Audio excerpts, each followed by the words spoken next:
한 주간의 SNS 세상 들여다보겠습니다. 주간 SNS 오늘 이 시간에는 군포와 의왕 과천지역 국회의원의 SNS 살펴보겠습니다. 먼저 군포 을 지역구의 더불어민주당 이하경 의원입니다.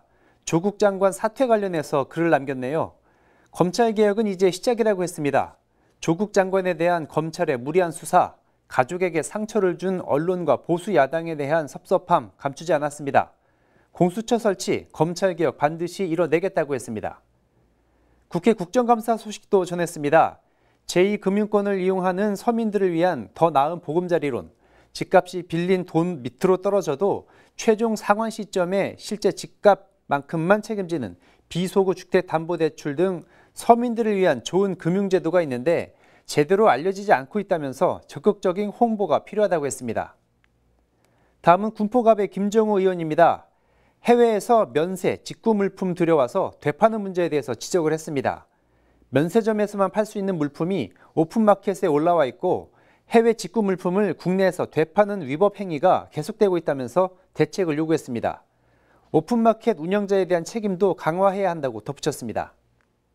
수출입은행 국감에서는 지난 정부 시절 해외 자원 사업에 2,600억 원을 대출을 해줬는데 손실 위기에 처해 있다고 지적을 했습니다.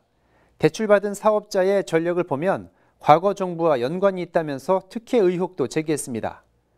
수익률 마이너스를 기록하고도 성과급을 준 한국투자공사를 비판했고요. 오히려 외부 운용사를 통한 간접 투자가 수익률이 더 좋았다고 꼬집었습니다. 다음은 의왕 과천지역구의 신창현 의원입니다. 철강업체에 방사성 고철이 방치되고 있다고 전했습니다. 국내에 모두 21건, 534kg의 방사성 고철이 별도 저장시설 없이 보관되고 있다고 지적을 했습니다.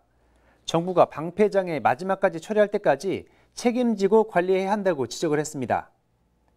홍수 대책 예산이 부처별로 중복 편성돼서 낭비되고 있다는 지적입니다. 세 개 부처가 각각 계획을 세우고 운영을 하다 보니 침수 피해와 복구가 임시방편으로 땜질식 처방이 되고 매년 피해가 반복된다는 설명이네요.